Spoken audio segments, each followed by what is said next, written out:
The year is 1944. The place is Lubang Island in the Philippines. The situation for the Japanese Empire is grim.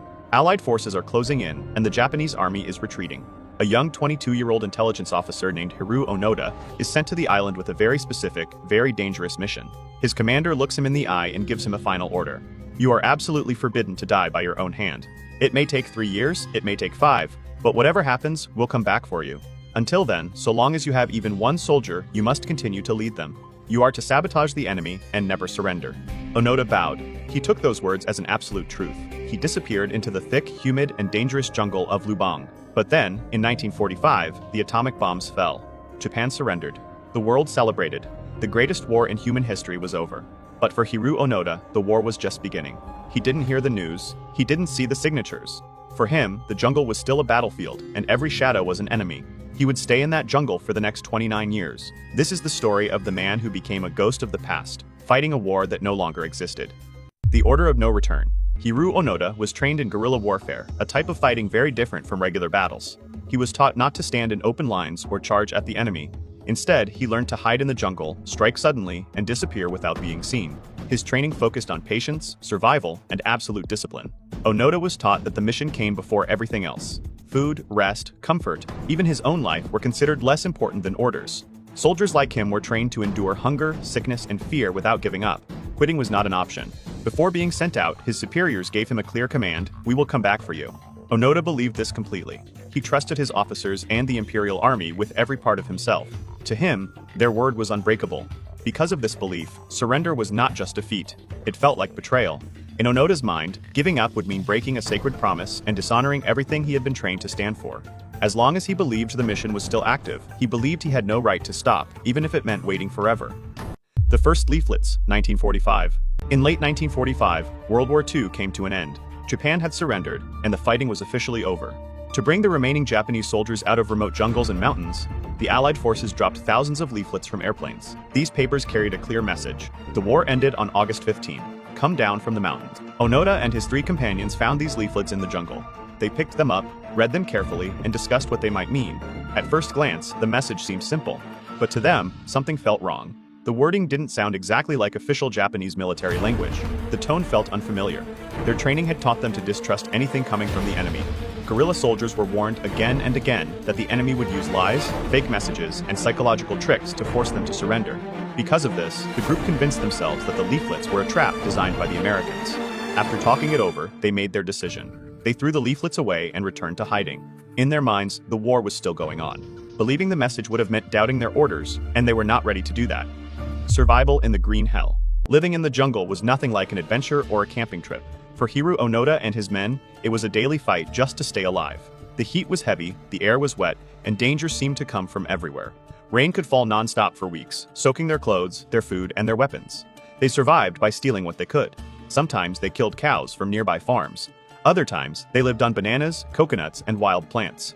Food was never guaranteed. Hunger was a normal part of life. Giant insects bit and crawled over them, and many suffered from painful skin infections that never fully healed. The jungle itself felt like an enemy. Mud slowed them down. Diseases weakened their bodies. At the same time, they had to stay alert for soldiers searching for them. To avoid being captured, they moved their camp again and again, never staying in one place for too long. Even in these harsh conditions, they stayed disciplined. They cleaned their rifles, followed routines, and refused to give up. What kept them going was a single belief they repeated to each other over and over. The Japanese army is still fighting somewhere, we just have to wait. That thought gave them purpose and trapped them in the jungle for years. The search parties, 1950s. As the years passed, the fighting had long ended, but the jungle still hid a few remaining soldiers. The Philippine government slowly realized that there were still Japanese holdouts, ghosts from the war living deep in the forests. In the 1950s, search parties were sent out to find them and convince them to surrender peacefully. One of those men was Hiroo Onoda. To reach him, officials tried something personal. They brought his own brother to the island. Using a loudspeaker, his brother called out to him by name, begging him to come home and telling him the war was over. Onoda heard the voice. He also saw family photographs dropped from airplanes, pictures meant to prove that the messages were real. But his mind was still locked in war mode. Years of training had taught him that the enemy would use tricks, fake messages, and even captured relatives to force surrender. Instead of believing what he saw and heard, Onoda convinced himself it was all a lie.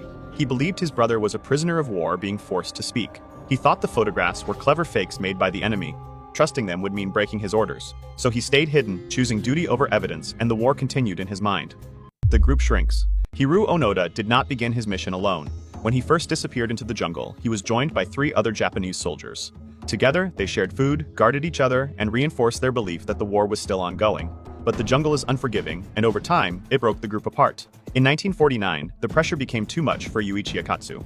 After years of hiding, hunger, and fear, he could no longer endure the life they were living.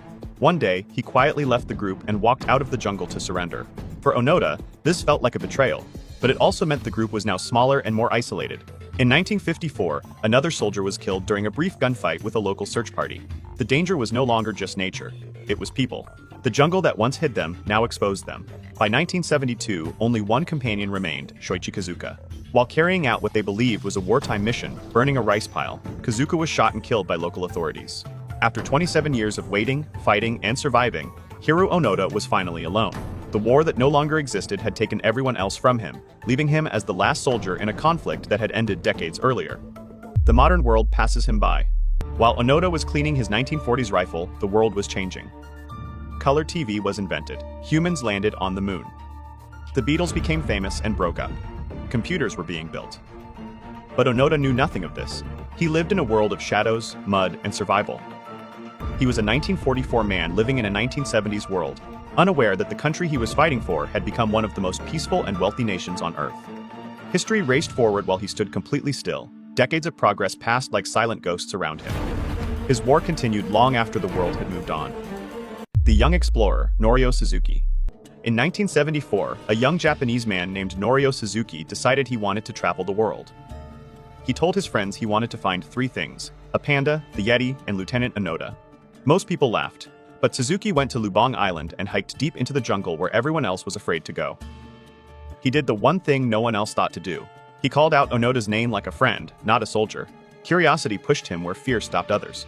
He believed legends were still alive somewhere. Sometimes, history only listens to a human voice. The encounter. Onoda emerged from the bushes, pointing his rifle at the young man.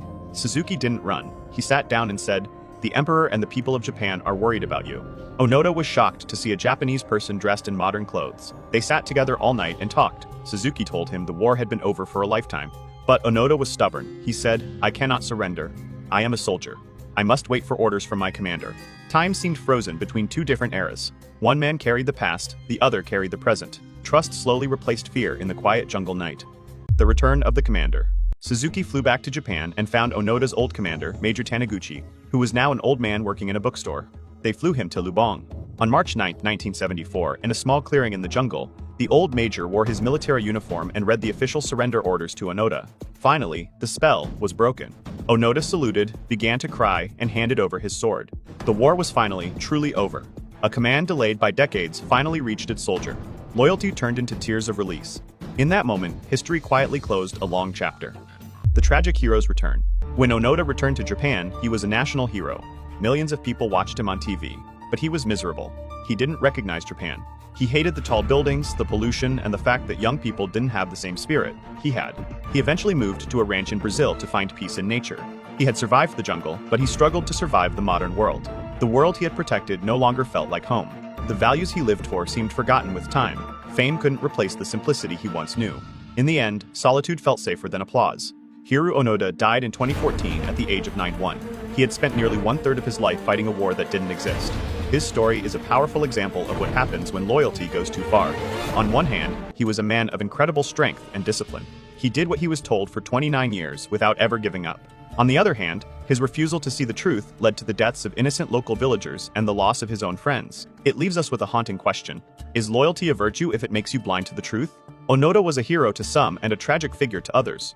He was the last soldier of a dead empire, a man who lived a life of total sacrifice for a cause that had already vanished into the clouds of history. What would you do if the world changed and you were the only one left who remembered the old way? Would you surrender, or would you keep fighting in the jungle? Do you think Onoda was a hero, or just someone who was brainwashed? Tell me your thoughts in the comments. If you want to hear more stories about the strange and secret corners of history, make sure to hit that subscribe button. Don't let the past be forgotten.